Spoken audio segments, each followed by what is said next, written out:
അപ്പൊ ഈ കൂട്ടത്തിലിരിക്കുന്ന പലരും വിചാരിക്കും ഈ നാട്ടിൽ കിടന്ന് നീ എന്തിനാണ് ഈ ഡയലോഗ് അടിക്കുന്നത് അല്ലേ?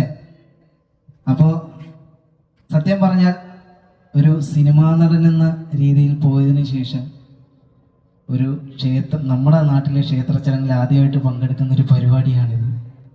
അത് വടക്കയത്ത് ലഭ്യതയായിരുന്നു. എനിക്ക് വളരെയധികം സന്തോഷമുണ്ട്. എല്ലാവരും എന്നെ വിളിച്ചതിലധികം വളരെയധികം നന്ദി ഞാൻ പറയുകയാണ്. കാരണം എൻ്റെ തുടക്കം എന്ന് പറയുന്നത് ഈ നാട്ടിൽ തന്നെ ഒരു ചെറിയൊരു തക്കുട് എന്ന് പറയുന്നൊരു ചാനലിൽ നിന്ന് തുടങ്ങിയതാണ്. ഞാനും ദേവവും രാഹുലും ഗോകുലും പാപ്പുലിയും അവരെല്ലാവരുമായിട്ട് തുടങ്ങിയൊരു ചെറിയൊരു പരിപാടിയിൽ നിന്നാണ്. അത് കണ്ടിട്ട് പിന്നെ ഉതളങ്ങാത്തുരുത്തിലേക്ക് വിളിക്കുന്നതും അവിടുന്ന് പിന്നെ സിനിമയിലേക്ക് വിളിക്കുന്നതും ഇപ്പോൾ ഇവിടെ വരെ എത്തിയതും തുടരും സിനിമ വരെ എത്തിയതും അത് നിങ്ങളുടെ എല്ലാവരുടെയും സപ്പോർട്ടും പ്രാർത്ഥനയും എല്ലാം കൊണ്ട് മാത്രമാണ്. അല്ലാതെ എനിക്ക് എന്തായാലും ഒറ്റയ്ക്കൊന്നും നേടാൻ കഴിഞ്ഞിട്ടില്ല.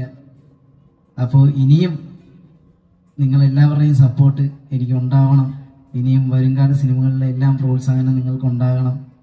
അപ്പോൾ കൂടെ ഉണ്ടാകത്തില്ലേ? നിങ്ങളുള്ളത് കൊണ്ടാണ് ഞാൻ പോകുന്നത് മുന്നോട്ട്.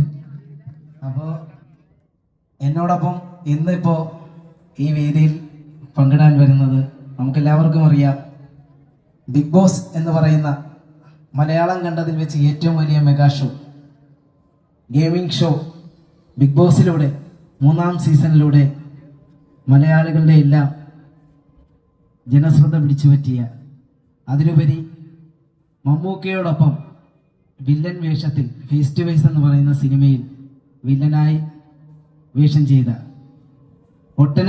നിരവധി ഷോകളിലൂടെയും മലയാളികൾക്ക് സുപരിചിതനായ ഫിറോസ് കെ ഞാൻ വേദിയിലേക്ക് ക്ഷണിക്കുകയാണ്. റസ്ക